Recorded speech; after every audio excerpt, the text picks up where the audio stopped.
Hello everyone. Today we will be talking about frame shift mutation. Frame shift mutation को समझने के लिए we should know the concept of central dogma.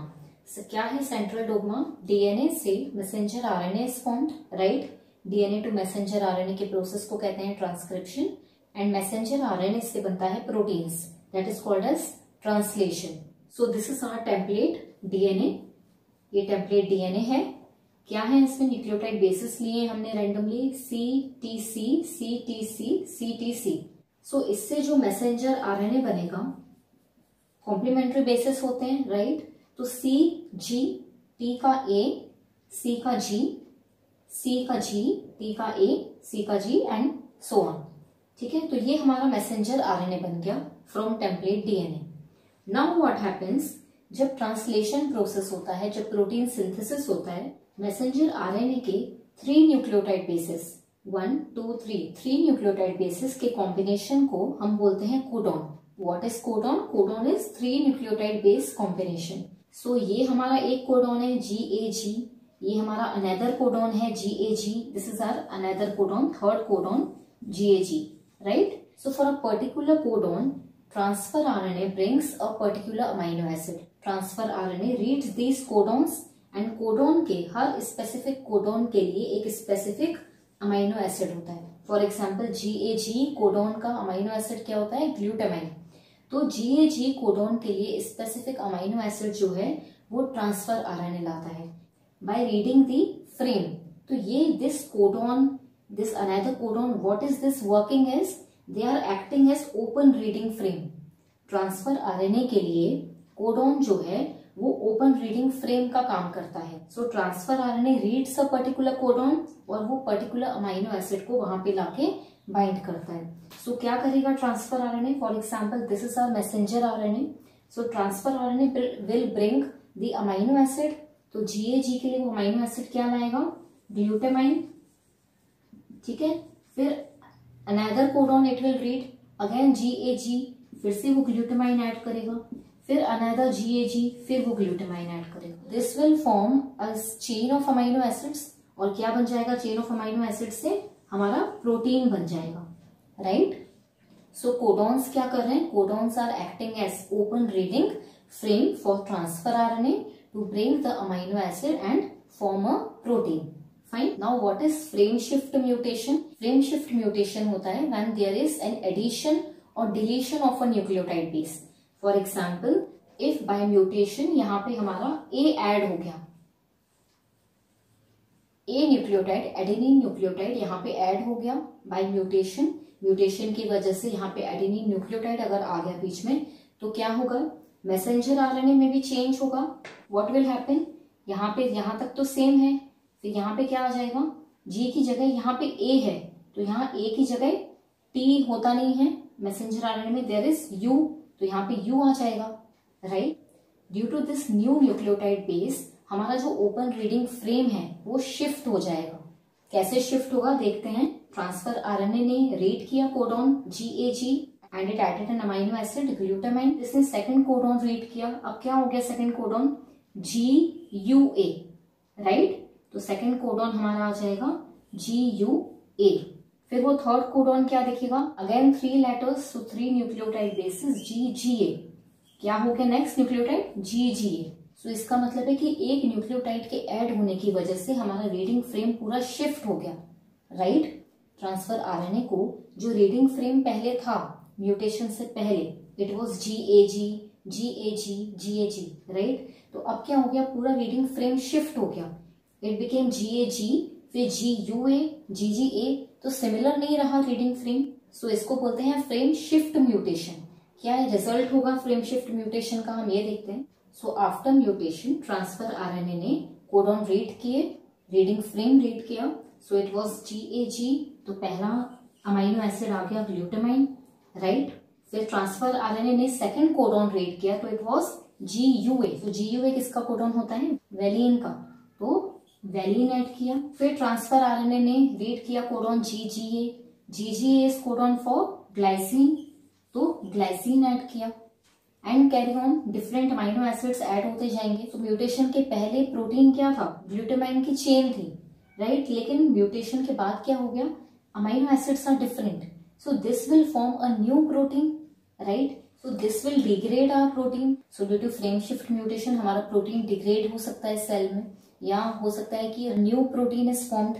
सो उस new protein का function भी हमारी body में कुछ डिफरेंट ही होगा, right. So frame shift mutation का रिजल्ट ज्यादा हार्मफुल होता है सेल के लिए, because it can cause a variety of protein to form. ठीक है, हमारा प्रोटीन, हमारा जो ओरिजिनल प्रोटीन था वो तो माल फंक्शन हुआ ही, लेकिन न्यू वेराइटी ऑफ प्रोटीन भी फॉर्म हो सकता है और उसका रिजल्ट भी ज्यादा हार्मफुल हो सकता है सेल के लिए, राइट। सिमिलरली अगर यहाँ पे एक न्यूक्लियोटाइड बेस डिलीट हो जाए, for example this T nucleotide gets deleted from here by mutation, तो भी फ्रेम शिफ्ट हो जाएगा, CCA-ATC, right. So addition or deletion of a nucleotide base shifts the complete frame, right? It shifts the open reading frame for transfer RNA and different amino acids are formed, right? Different protein form होता है cell में and that causes harm to the cell. तो अगर हम frame shift mutation को point mutation से compare करें, point mutation में क्या हो रहा था, एक न्यूक्लियोटाइड बेस रिप्लेस हो जाता है, राइट, सब्सटीट्यूट हो रहा था। फॉर एग्जाम्पल हमने सिकल सेल अनीमिया का एग्जाम्पल लिया था। सो सिकल सेल अनीमिया में GAG कोडॉन में one nucleotide base was replaced, ठीक है, ये रिप्लेस हो रहा था, सब्सटीट्यूट हो रहा था और उसकी जगह यू आ गया था, ठीक है। तो इसमें क्या हो रहा है, इसमें ग्लूटामाइन ऐड होना था और यहाँ पे वेलिन ऐड हो गया था। So only one amino acids gate replaced, बाकी प्रोटीन जो है वो नॉर्मल है। This will also cause some deformity in protein, but as compared to frame shift, a whole new variety of protein can be formed in the cell और वो ज्यादा harm कर सकता है सेल में, right? So this was all about frame shift mutation. थोड़ा सा revise कर लेते हैं, क्या होता है frame shift mutation? There is addition or loss of nucleotide base due to which the reading frame gets shifted and a new protein is formed. This new protein can harm the cell in different ways. So this completes your topic mutation. Mutation के concept को थोड़ा सा revise कर लेते हैं। Mutation means alteration और change in DNA. So DNA में जब चेंज आएगा दैट मीन्स जीन में चेंज आ रहा है और क्रोमोसोम में चेंज आ रहा है, राइट। जब जीन में म्यूटेशन होती है तो डिसऑर्डर्स जो जीन म्यूटेशन से होते हैं उसको हम बोलते हैं मेंडेलियन डिसऑर्डर्स, क्योंकि वो पेरेंट से ऑफस्प्रिंग में डायरेक्टली ट्रांसफर होते हैं।